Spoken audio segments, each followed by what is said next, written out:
জি বন্ধুরা, আপনাদের মাঝে আমি একটা ভিডিও নিয়ে আসলাম সৌদি আরবের কোয়েল পাখি কুয়েত রান্না। তাই আপনাদের মাঝে আজকে শেয়ার করব।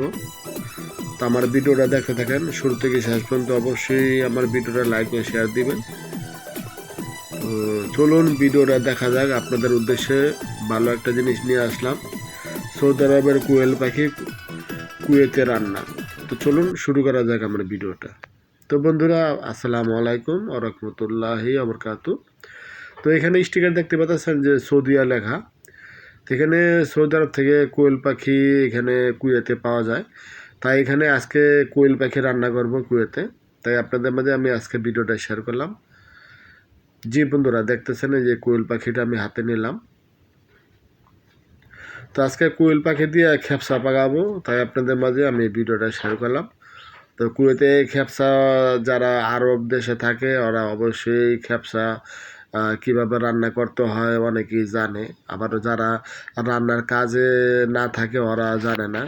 তা আপনাদের মাঝে আমি ভিডিওটা শেয়ার করলাম। তো আমি এখানে পেঁয়াজ মরিচ কষলা দিই। এখানে মরিচ ওরা খায় না, আমি এখানে পেঁয়াজ কষালাম, কষানোর পরে মশলা দিলাম। মশলা দেওয়ার পরে গরম পানি দিলাম হালকা একটু, দিয়ে আমি একটু কষাবো। তো আজকে হবে খেপসা পাক। তো আমার ভিডিওটা দেখতে থাকেন। তো এখানে আমি একটা পাতিলা ভিজা রাখলাম, কারণ হালকা একটু শক্ত শক্ত ছিল কোয়েল পাখিগুলি, তাই একটু পানি দিয়ে ভিজা রাখছিলাম। আমার মশলাটা এখানে কষানো হয়ে গেছে, তাই আমি মশলাতে দিতেছি কোয়েল পাখিগুলি। তা আমি প্রথমে এটা মশলা দিয়ে সিদ্ধ করব প্রায় আধা ঘন্টার মতো। তো বন্ধুরা, ভিডিওটা দেখতে থাকেন। তো আমি এখানে কোয়েল পাখিগুলি দিয়ে দিলাম। তো এখন আমি গরম পানি দিতেছি।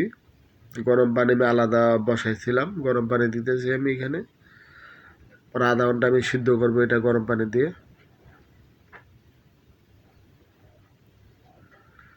তো পানিটা আমার দেওয়া হয়ে গেল। তো আমি এখন ঢাকনা দিয়ে ঢেকে দিব।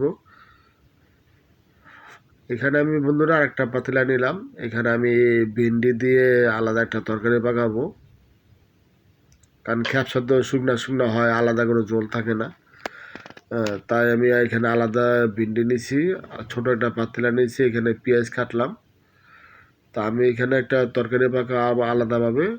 তো এখানে দেখতেছেন যে আমার যে কোয়েল পাখিটা পানিটা বলক এসে পড়ছে, সিদ্ধ হয়ে গেছে প্রায়। তারপর আর একটু সিদ্ধ করব, অনেকখানি নরম হয়ে আছে।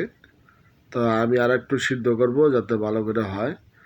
তো আমি আরেকটা পাতিলায় আমি আলাদা তরকারি পাকাইতেছি। আমি এখানে পেঁয়াজ দিয়ে দিলাম। পেঁয়াজ দেওয়ার পরে এখানে টমেটো মাজন বলে, যা এটা টমেটো পেস্ট যেটা বলে, এখানে আমি দিয়ে দিলাম। তো আমার এখানে ভেন্ডিগুলো পানি দিয়ে ভিজা রাখছিলাম, যদি ময়লা থাকে যাতে পরিষ্কার হয়ে যায় তাই। তো আমার এখানে যে টমেটো পেস্ট দিছি আমার এখানেও হয়ে গেছে। আমি এখানে আলাদা যে কোয়েল পাখিটা রাখছিলাম, এখান থেকে যে পানিটা ছিল পানিটা আমি ভাতের মধ্যে দিয়ে দিছি।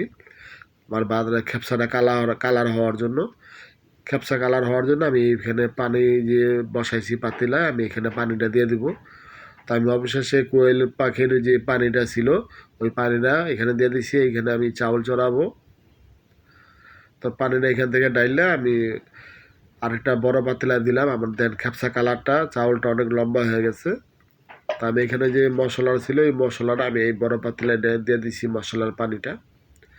তো আমার অবশেষে খেপসাটাও হয়ে গেছে। বন্ধুরা, ভিডিওটা ভালো লাগলে লাইক ও শেয়ার দিবেন ও বন্ধুদের মাঝে পৌঁছায় দিবেন। তো সবাই ভালো থাকবেন, সুস্থ থাকবেন। আজকে আমাদের এখানে বিদায় নিলাম। আসসালামু আলাইকুম ওয়া রাহমাতুল্লাহি ওয়া বারাকাতুহু। ভিডিওটা ভালো লাগলে লাইক ও শেয়ার দিবেন ও চ্যানেলটা সাবস্ক্রাইব করবেন। আল্লাহ হাফেজ।